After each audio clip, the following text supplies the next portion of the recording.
Na sequência, assistiremos agora uma palestra online, que traz como tema acordos de partilha de riscos e negociação de medicamentos de alto custo.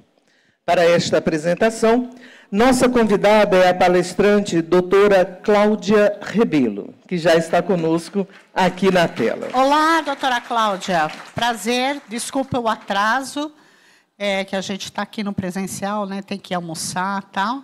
Mas, por favor, brinde-nos com o seu saber. Nossa convidada, se me permita, lógico, é especialista em negociação, com mais de 18 anos de experiência no setor de saúde. Atualmente é responsável pelo relacionamento com as entidades financeiras pagadoras da CUF, o maior grupo privado de saúde português.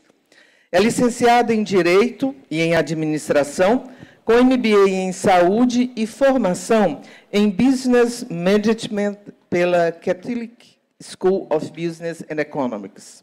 Iniciou a sua carreira em consultoria na Deloitte e no Grupo CUF foi também diretora jurídica de um hospital público-privado e embaixadora de inovação. Organizadora e palestrante em conferências internacionais de saúde, tem artigos publicados sobre esta temática. Doutora Goldete, com a palavra. Vamos lá, doutora? Vamos começar. Estamos lhe vendo. Estão me ouvindo bem? Também. Boa. Então, meu nome é Cláudia Rebelo, eu já fui apresentada. Gostava de começar por dizer que sou portuguesa e vou tentar falar com um acento que eu não sei se será carioca, paulista, paulistano, soteropolitano ou nordestino, porque eu acho que eu falo muito rápido e assim comunico um pouco melhor. Então, vou tentar no meu melhor sotaque. Pausadamente. Isso. Então, começo por agradecer à Bea pelo convite, dar os parabéns pelo trabalho que eu acho meritório, de fato, que vocês fazem. É um verdadeiro serviço público.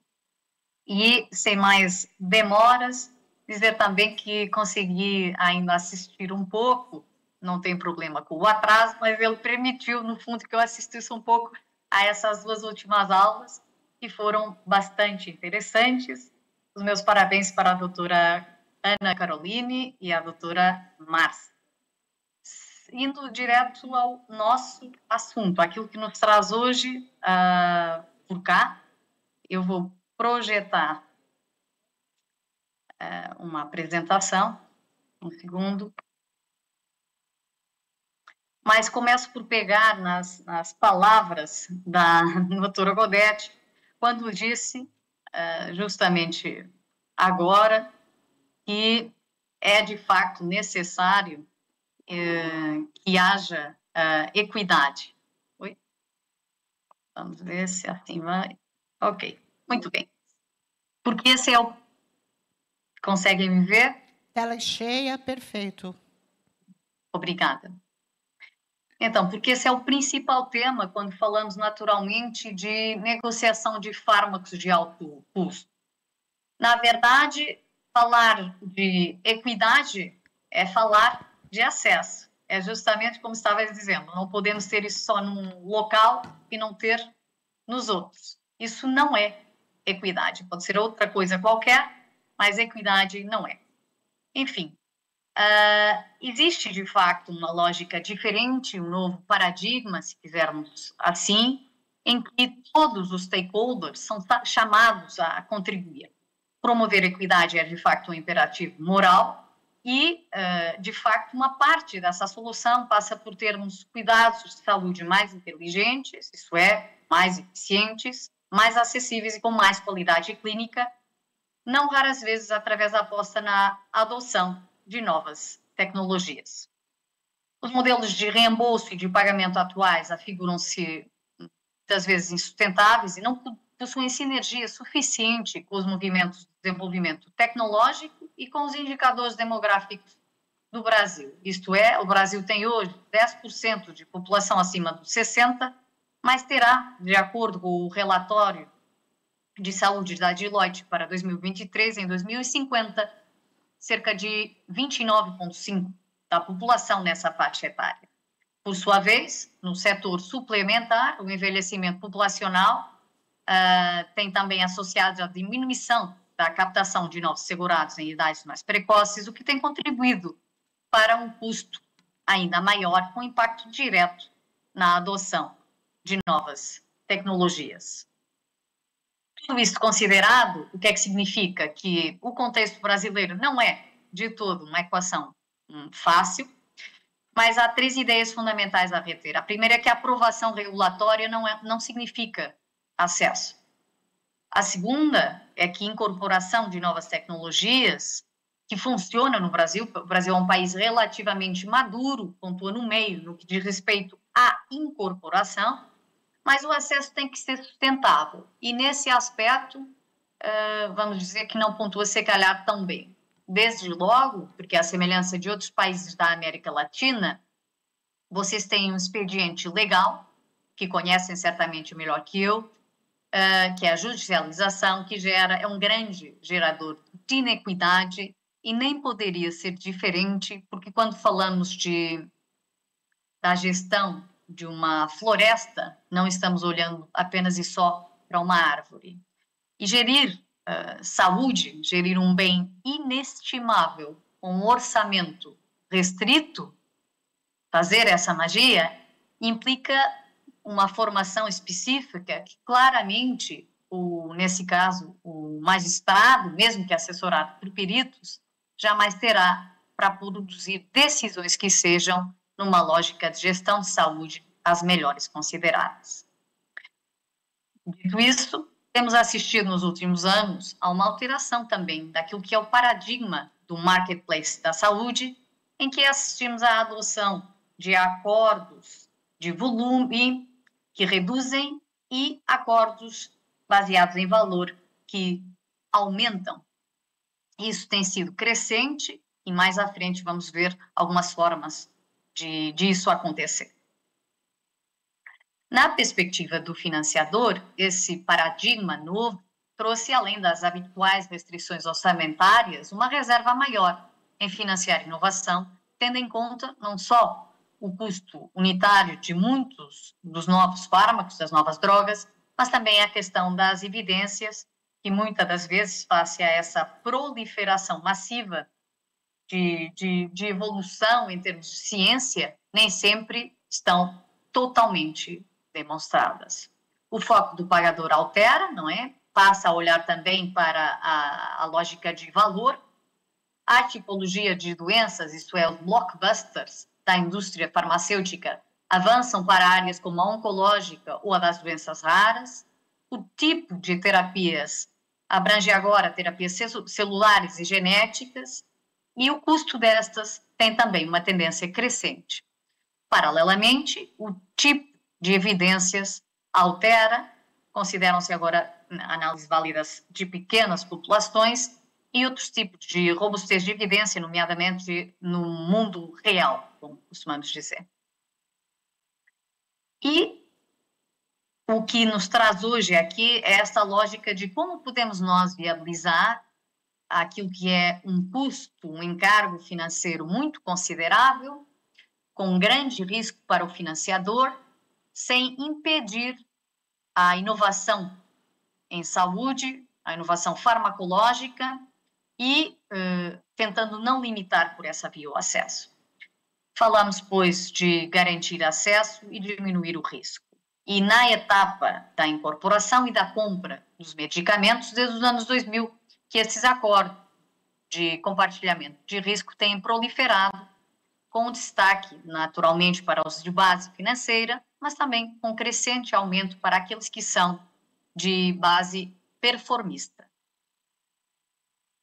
De acordo com a Health Technology Assessment International, a partilha de risco é vista como um acordo entre um produtor, um fabricante, um pagador, um prestador, dependendo dos casos, que permite acesso, isso é, cobertura com participação a uma tecnologia em saúde mediante determinadas condições, sabendo nós que nesses cenários, tanto os riscos como as recompensas das inovações devem efetivamente ser compartilhados e distribuídos por todos os atores, ou seja, para o bem ou para o mal, tem que haver uma efetiva partilha. Nos acordos de gerenciamento de acesso, acordos de partilha de risco vemos diferentes níveis de sofisticação, avançando, pois, dos financeiros para aqueles que são estabelecidos por resultado. Quando olhamos numa lógica populacional, os financeiros são aqueles que mais conhecemos. O preço por quantidade, os tradicionais acordos de volume, a cota de mercado, a limitação do número de pacientes, ou numa lógica mais individual, o limite de encargo por paciente ou de duração do tratamento, os inícios de tratamento gratuito ou o estabelecimento de um custo fixo. Ao avançarmos nessa linha para a evolução que indica os acordos por resultados, vemos então o condicionamento do preço ou do reembolso mediante evidências em mundo real e determinados resultados clínicos, econômicos ou comportamentais.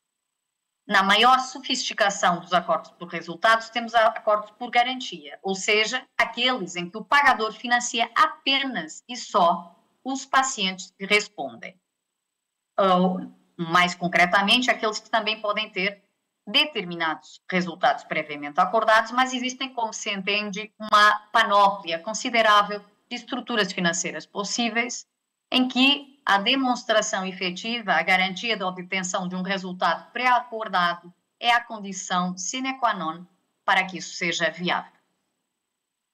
No que respeita à distribuição geográfica dos acordos de partilha de risco, vemos, sem grande surpresa, face à matriz liberal que caracteriza em tudo, diria, o Reino Unido, que esses levam à dianteira, correspondendo, desde 2012, a 56% dos acordos. Essa informação data de 23. A seguir vem a Austrália e só depois os Estados Unidos. A Europa, como se percebe pelo gráfico, vem bem atrás, quando olhamos sem dúvida para o destaque que o Reino Unido assume nessas lógicas de contratualização mais liberal. Se pensarmos na distribuição desses acordos por temática, por área de terapia, vemos sem grande surpresa, e já falamos um pouco na sessão da doutora Ana Caroline, a prevalência gigantesca que a oncologia tem, muito alicerçada nessa ideia de que, efetivamente, o encargo, quando falamos de doentes oncológicos, e com todas as mudanças que têm existido ultimamente nessa área, pode ser sobejamente elevado. Depois da oncologia, encontramos as doenças infecciosas e as doenças do sistema nervoso. Numa segunda parte dessa apresentação, trouxe-vos uma lógica de food for thought, ou seja, ideias para pensarem alguns exemplos internacionais que podemos considerar adaptáveis a outras realidades, sendo que cada contexto, como sabemos, é um contexto político, econômico e social muito específico. Começando com um exemplo daquilo que seriam acordos por preço e volume. Na Bélgica, em 2002, foi estabelecido um limite por um reembolso por excesso e um fundo de provisão. O que é que isso significa? Ou seja, esse país estabeleceu uma limitação das despesas farmacêuticas, em que as farmas pagavam uma percentagem antecipada das vendas com base na despesa prevista e nas vendas do ano anterior, e esses reembolsos serão posteriormente ajustados àquilo que fosse a despesa real, contribuindo então as farmacêuticas com 65% do excesso real, ou mais tarde, uma lógica de avanço, constituindo aquilo que chamamos de fundo de provisão, cerca de 100 milhões de fundo de provisão, que era constituído mediante os adiantamentos pagos pelas farmacêuticas, que cobriam 75% de qualquer excesso. No que respeita a esquemas de acesso ao paciente, fosse com medicamentos com desconto ou mesmo gratuitos, o que vemos é que o National Institute for Health Excellence do Reino Unido estabeleceu vários programas de acesso para melhorar o valor de novos medicamentos. No caso do cetuximab, era reembolsado como estoque gratuito quando usado em combinação com o Folpox. o mesmo se diga do sunitinib, em que o primeiro ciclo de tratamento era fornecido gratuitamente, sendo os ciclos seguintes financiados pelo NHS até a progressão da doença. O mais relevante desse acordo, como vamos ver à frente, é que para o NHS, esses dois exemplos não representaram uma carga administrativa excessiva, tendo sido considerada por esse sistema de saúde que a monitorização desses acordos de partilha de risco teria tido uma avaliação muito positiva. Por sua vez, na Escócia, o PASSAT, ou seja, o grupo de avaliação de esquemas de acesso ao paciente, que assessorava o sistema de saúde escocês, estabeleceu a viabilidade de esquemas propostos para implementação de fármacos, determinando que seriam aceites na Escócia aqueles que o NICE do UK já tivesse aceitado. O exemplo que trazemos aqui é o do cetuximab. Falando agora de esquemas de acesso ao paciente com um teto de preço, vemos, por exemplo, que em 2008, 2010, o County de Estocolmo celebrou um acordo no qual os pacientes com câncer avançado que excedessem uma dose acumulada de 100 mil miligramas de bevacizumab da Genentech teriam os seus custos adicionais cobertos pela farmacêutica. Outras lógicas dentro desse mesmo tipo de esquemas foram estabelecidas nos Estados Unidos, lógicas beneficentes, com a Genentech a limitar o custo total do bevacizumab para $55 mil ano para pacientes com rendimentos abaixo de $75 mil ano. Esse esquema resultou numa redução de 50% dos custos durante um ano de tratamento. Ou a Pfizer, que lançou o esquema Maintain, Medicine Assistance for Those Who Are in Need, e que ajudou pacientes que foram despedidos de seus empregos a continuar os seus tratamentos. Por outro lado, assistimos também, nessa mesma altura, a prestadores privados verticalizados, no caso concreto a United Health, a implementarem políticas de dose máxima, ou seja, com cap. Por fim, quando olhamos para acordos baseados em desempenho ou resultado, vemos que, mais uma vez, sem surpresa, na Inglaterra, no caso concreto com o bortezomib, o esquema foi estabelecido no sentido de haver uma garantia de redução de 50% dos níveis de paraproteína sérica até o 4º ciclo de tratamento. Isso era condição obrigatória para que o NHS continuasse a financiar o tratamento, ou seja, só havia continuidade caso houvesse por parte dos pacientes uma resposta. Por sua vez, no que diz respeito ao pagamento por resultado direto, derivado ao paciente, vemos também nos Estados Unidos que a Simvastina teve reembolso aos pacientes e às seguradoras, na eventualidade do nível de LDL não reduzir para os valores altos até 6 meses, e na mesma lógica, na eventualidade de terem um ataque cardíaco, ficou acordado entre as farmacêuticas e a Cigna, uma das maiores seguradoras internacionais, que o reembolso seria totalmente suportado pela farmacêutica, caso tal ocorresse durante o uso de medicamentos redutores de lípidos. O exemplo também do Valsartan, que se estabeleceu com o slogan No Cure, No Pain, em que, efetivamente, se não houvesse cura, não haveria pagamento, havendo, por isso, um reembolso a pacientes e a seguradoras. E, ainda por fim, a Merck concordou reembolsar o custo do medicamento para pacientes com sintomas de hiperplasia benigna da próstata, caso esses não melhorassem em 6 meses ou necessitassem de cirurgia dentro de 2 anos, com base em critérios naturalmente pré-estabelecidos. Eu não quero maçar muito vocês com essa aula, mas dizer de forma geral que, como tudo, esses acordos têm vantagens e desvantagens. E, efetivamente, quando olhamos para a perspectiva doente, o que vemos de forma muito flagrante é que eles promovem o acesso a medicamentos inovadores, aumentam as opções de tratamento e promovem, claro, o investimento para a inovação em saúde. Existe sempre o risco de o medicamento não apresentar o benefício esperado, ser descontinuado e também, em alguns países mais que outros, questões relacionadas com a proteção de dados. No que respeita aos prestadores, de forma positiva, é inegável que esses acordos promovem acesso a medicamentos inovadores e um maior conhecimento na gestão da doença, a par de uma boa limitação orçamental, não raras vezes provinda das maiores certezas quanto à efetividade dos medicamentos. E, vendo uma perspectiva menos positiva, existem, claro, custos com a burocracia de implementação e monitorização desses acordos e alguma complexidade no caso de haver mais do que um acordo a ser gerido ao mesmo tempo. Por sua vez, quando olhamos para a perspectiva positiva dos pagadores, o que vemos é claramente a vantagem associada à evidência adicional para a decisão de financiamento, uma melhor gestão da incerteza, seja clínica, seja de orçamento, e também a possibilidade de, com esses acordos, a terapêutica ser mais dirigida aos doentes que, de facto, porque sujeitos a resultados efetivos, são aqueles que naturalmente terão mais potencial.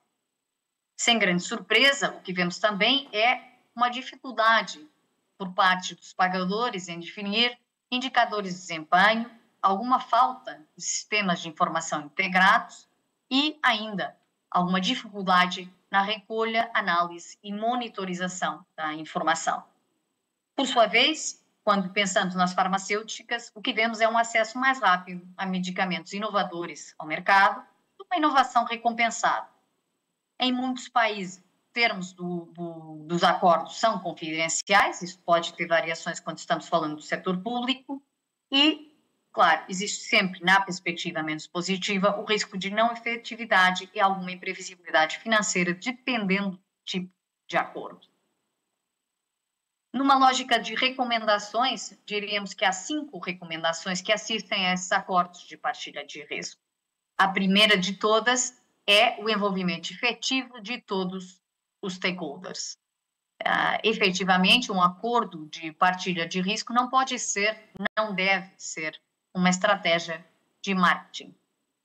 Depois, a importância de conseguirmos desenhar recolha de dados por forma a que se reflitam a prática clínica real, tenham tração com a realidade.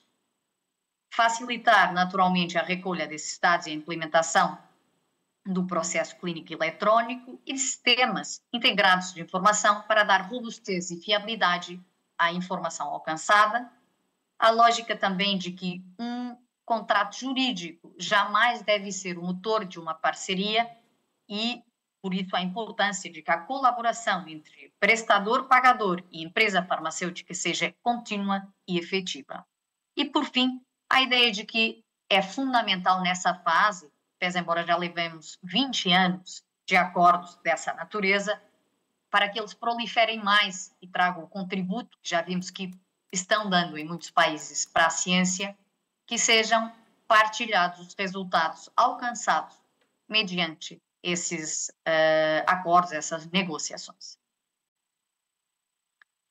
Por fim, numa lógica de key takeaways, o que parece ser fundamental e que eu gostava realmente que retirassem dessa apresentação, é que esses acordos são, sem dúvida, uma boa forma de fomentar acesso, reduzindo o risco financeiro e de efetividade clínica, mas é essencial acautelar uma boa execução, sob pena de que quando um teste, um piloto, funciona mal, o que acontece é que outros deixam de acontecer em vez de se aprimorarem.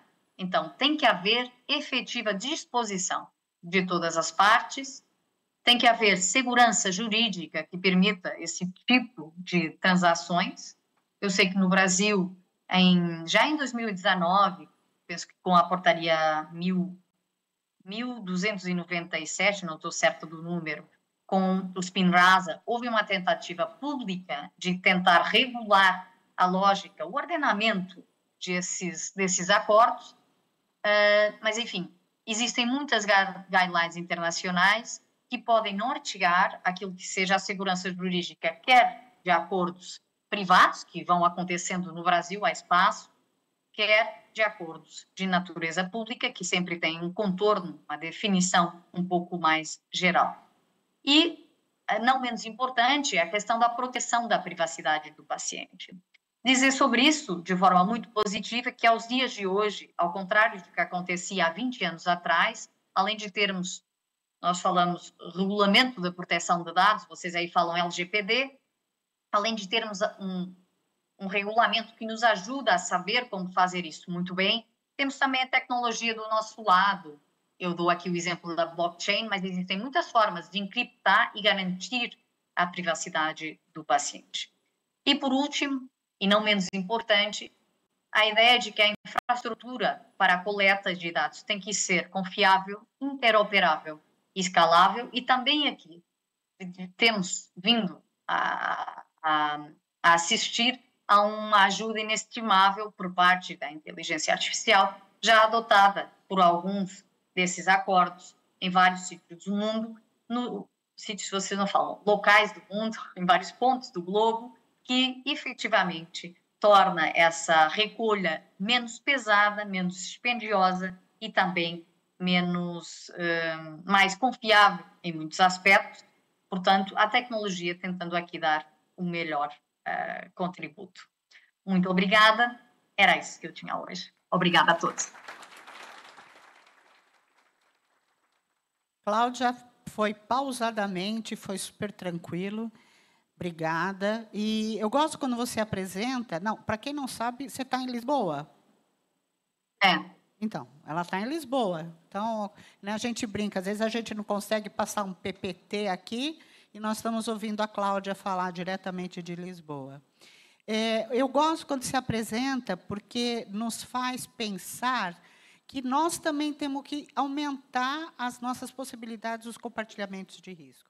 Já existem algumas iniciativas aqui no Brasil, você colocou bem com relação à AME, né, que o Ministério fez, mas a gente precisa avançar nesse aspecto. A legislação é complicada, os contratos são difíceis. Eu acho que um ponto marcante que ela falou, que para mim me pega no sentido de pensamento, é que os acordos de compartilhamento de risco, eles não podem ser para marketing da empresa. E, às vezes, a gente enxerga isso, desculpa, eu sei que o acesso está aqui, está um monte de afiliado meu aqui, mas a gente tem que pensar muito nisso. O acordo de compartilhamento de risco ele tem que favorecer 3 partícipes, que é o paciente, quem paga a conta, e a indústria, que pode ser a farmacêutica, device, o que quer que seja. Mas eu tenho que, com isso, ter um acordo bem fechado, juridicamente praticamente perfeito, né? Porque não existe juridicamente perfeito, é difícil, mas que seja muito difícil uma contestação, mas que envolva principalmente a melhoria de saúde do paciente. Porque, se nós não fizermos isso, vai ter muita coisa que está chegando e que ninguém vai ter acesso. Né? E uma coisa linda que a Cláudia falou é a regulamentação, né? Você ter isso regulamentado não significa acesso.